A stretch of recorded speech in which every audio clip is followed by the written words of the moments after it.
బక్రీద్ పండగ రోజున కువైట్ వాళ్ళు చేసుకునే పార్టీలో నేను ఏ విధంగా వంట చేశాననేది చూడండి. ఈ వీడియోలో పూర్తిగా వివరంగా అయితే ఉంటుంది. అట్లాగే నేను ఈ వీడియో పెట్టడానికి ఒక కారణం అవుతుంది. ఆ కారణం కూడా ఏందనేది ఈ వీడియోలో చూడండి మీరే. వీడియో ఎక్కడ స్కిప్ చేయకోకుండా చూడండి. అట్లాగే మీకు వీడియో నచ్చినట్టయితే లైక్ అయితే చేయండి. అలాగే ఛానల్ అయితే కనుక సబ్స్క్రైబ్ అయితే చేసుకోండి. ఆ కామెంట్ కూడా చేయండి. వీడియో ఎక్కడ స్కిప్ చేయకుండా చేయండి. దీనికి ఒక కారణం అయితే ఉంది నేను అప్లోడ్ చేయడానికి.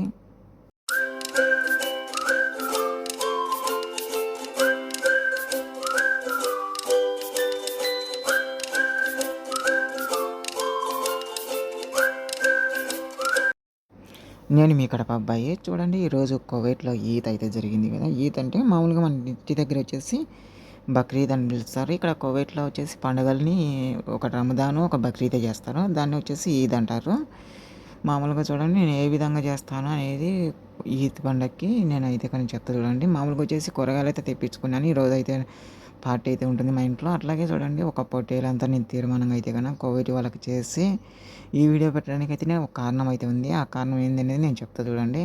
ఫస్ట్ కూరగాయలను తెప్పించుకుంటాను. ఫస్ట్ దాంట్లోకి నాకేమేమి కావాలనేది మామూలుగా ఇంట్లో ఉంటాయి. మామూలుగా వచ్చేసి ఈరోజు లేవని చెప్పేసి తెప్పించుకున్నాను. అట్లాగే చూడండి ఇప్పుడు వచ్చేసి నేను పొట్టేలు వచ్చేసి 4 ముక్కలుగా కట్ చేసేసి అది ఫస్ట్ వచ్చేసి నిమ్మకాయ, అది వెనిగరు, ఉప్పు, కల్లుప్పు వేసేసి నీళ్లు వేసేసి ఒక గంట సేపు అయితే నానబెట్టేస్తాను బాగా పెద్ద దబరాలు.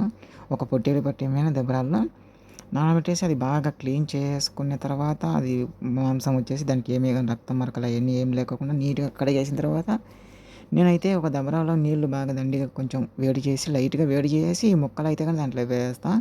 ఒక పొట్టేలు కదా 4 ముక్కలైతే గాని నేను ఈ వీడియో చేయడానికి కారణం అయితే ఒకటి ఉందని చెప్తున్నాను కదా! చెప్తాను కారణం ఏందనేది. నేను అది మాంసం అయితే వేసిన తర్వాత దానికి పైన వచ్చేసి వేస్ట్ అంతా వస్తది కదా! ఆ వేస్ట్ తీసేసిన తర్వాత ఇప్పుడు నేను చూపించిన కదా ఎర్రగడ్డ, చెక్క, లవంగాలు, ధనియాలు, సోంపు, జీలకర్ర, నిమ్మకాయి, మామూలుగా వచ్చేసి నల్ల నిమ్మకాయి. ఇవి మాత్రం ఫ్రెష్‌గా వేసేస్తాను. వేసేసిన తర్వాత చూడండి ఈ ముక్కలు ఉడికిన తర్వాత తీసేస్తా కదా పక్కకి. అప్పుడొచ్చేసి కుంకుమ పువ్వు వాటరు, మామూలుగా టమోటా పేస్టు, మనం ఏదైతే మాంసం ఉడకబెట్టినామో ఆ నీళ్ళు తీసేసుకొని రోజ్ వాటర్ వేసేసి ఈ మాంసం పైన అయితే గన చల్లేస్తాను. ఇది వచ్చేసి కూర. వాళ్ళకి కూర ఏ విధంగా చేస్తాననేది గుమ్మడికాయ, మామూలుగా వచ్చేసి ఉల్లగడ్డ. దీంట్లో వేసే కూరగాయలు కూడా వేరే ఉంటాయి. కానీ మా కువైట్ వాళ్ళకి ఎట్లా ఇష్టం ఉంటే అట్లా ఆ విధంగా అయితే చేస్తాను నేను కూర. ఇట్లాగ వచ్చేసి ఇది వచ్చేసి హసు. ఈ హసులో వచ్చేసి నేను ద్రాక్ష, శనగబ్యాళ్ళు, ఎర్రగడ్డలు ఇవి వేసి చేస్తాను. అది చేసేది కూడా ఏ విధంగా అనేది ఒక వీడియోలో అయితే కనుక ఉంది చూడండి. ఇప్పుడు వచ్చేసి మనం ఏదైతే మాంసం ఉడకబెట్టింటో ఆ మాంసం నీళ్ళు ఉడకబెట్టి కాగేటప్పుడు నేను బియ్యం అయితే ముందే నానబెట్టుకుంటాను ఒక అర్ధగంట ముందు. తర్వాత వచ్చేసి బియ్యం అయితే తీసుకుపోయి ఆ నీళ్ళలో వేసేస్తాను. నేను దీంట్లో అయితే కానీ నీళ్ళు అలాంటివి ఏం వేయను. ఇప్పుడైతే అన్నం అయితే రెడీ అయిపోయింది. నేను వచ్చేసి ఒక పక్క అయితే సేమియా అది ఉడకబెట్టేసి ఒక పక్క సేమియా వేసేస్తాను. అట్లాగే కుంకుమ పువ్వు వాటరు, అట్లాగే మనం చేసుకున్న హస్సు, అట్నే వచ్చేసి ఈ సేమియా ఉడకబెట్టినని చెప్పాను కదా! అట్లాగే మనం చేసుకున్నాం కదా హస్సు కూడా ఒక పక్క అయితే పెట్టేస్తాను. ఇవి వచ్చేసి ఒక ఒక ఒక లైన్‌గా వచ్చేసి కుంకుమ పువ్వు వాటర్ అయితే వేసేసినాను. అట్లాగే వచ్చేసి ఒక పక్క వచ్చేసి హస్సు వేసేసినాను. అట్లాగే ఒక పక్క వచ్చేసి ఉడకబెట్టిన సేమియా, అట్లాగే వచ్చేసి ఫుడ్ కలర్ ఉంటది కదా ఎరుపుది, వీళ్ళకి ఇష్టం ఉండదు. నేను మామూలుగా వచ్చేసి ఈరోజు పార్టీ అని చెప్పేసి ఒక మన గంటె అన్నంలో అది కలిపేసినాను అంతే. ఎక్కువ లేకోకుండా. వీళ్ళ కువైట్ వాళ్ళకి కుంకుమ పువ్వు వాటరే ఇష్టం. ఇంకేం ఇష్టం ఉండదు. అందుకైతే నేను లైట్‌గా అయితే వేసేసినాను. నేను ఇది చెప్పాను కదా ఇప్పటిదాకా ఈ వీడియో చేయడానికి ఒక కారణం అయితే ఉంటదని. నేను చేసేదైతే ఎంత కష్టం ఉంటదో నేను వీళ్ళకి డెకరేషన్ చేసి పంపించిన తర్వాత వాళ్ళు తిన్న తర్వాత కనీసం అంటే వాళ్ళు ఒక 10 నిమిషాలు తింటారు అంతే అయిపోతది. నేనైతే ఎంత కష్టమైనా కానీ కంపల్సరీగా ఇది చేయాల్సిందే. నేను ఫస్ట్ మాంసం అయితే ఉడకబెట్టినాను కదా! ఆ ఉడకబెట్టి మనము అది కుంకుమ పువ్వు వాటర్ వేసినాం కదా! ఇదొచ్చేసి ఓవెన్‌లో పెట్టి అయితే నేను కాలుస్తాను బయట. ఇప్పుడొచ్చేసి ఈ టమోటాలు ఇవి వచ్చేసి నేను డెకరేషన్ చేసేదాని కోసం అయితే నేను ఇప్పుడు వాళ్ళకైతే నేను అన్నం డెకరేషన్ చేసి పంపియాలి కదా! దానికైతే కోసిపెట్టుకున్నాను. ఇదొచ్చేసి సలాతా. ఇప్పుడు నేను చేసేదైతే ఎంత టైం పడుతుందో తెలుసా? నేను మధ్యాహ్నం మొదలుపెడితే నైట్‌కి 9 గంటలకల్లా వాళ్ళకు రెడీగా ఉండాలని చెప్పినారు. నైట్ 9 కల్లా రెడీగా ఉంది. కానీ చేసేదేమో చాలా కష్టంగా ఉంటది. వాళ్ళు తినేటప్పుడే 10 నిమిషాలకల్లా తినేసి ఇంక అయిపోతది అంతే.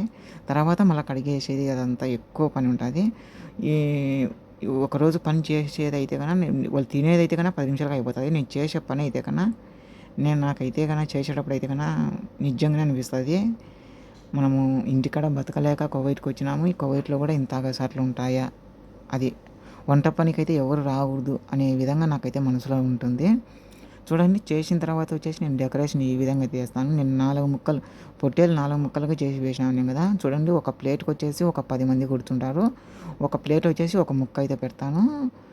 తర్వాత వచ్చేసి ఇదే మాదిరిగా అన్ని దాంట్లోకి చేసేసి వాళ్ళకి దివాన్ లేక అయితే పంపించేస్తాను. దివాన్ లేక వచ్చేసి 2, అట్లాగే వచ్చేసి మా ఇంట్లోకి వచ్చేసి 1. ఇది బయట వేరే వాళ్ళకి పంపించాలని చెప్పేసి ఒక సీనియాకి అయితే పెట్టేశాను.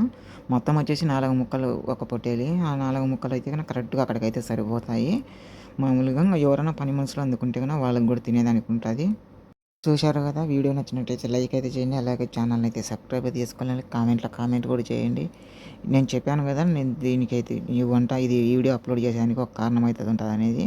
నా కష్టం ఇంత ఉంటుంది అని చెప్పేదానికోసం అయితే నేనైతే ఈ వీడియోలో చెప్పుదామని చెప్పేసి అందులో డెకరేషన్ ఏ విధంగా చేసి పంపించాలి కువైట్ వాళ్ళకి అనే దానికోసం అయితే నేనైతే ఈ వీడియో తీసినాను. అందులో నేను ఏ విధంగా చేస్తాను ఏమనేది ఈ వీడియోలో అయితే క్లియర్గా లేదు. మీకు ఇది క్లియర్గా కావాలంటే నా వీడియోలో ఉంది, చూడండి.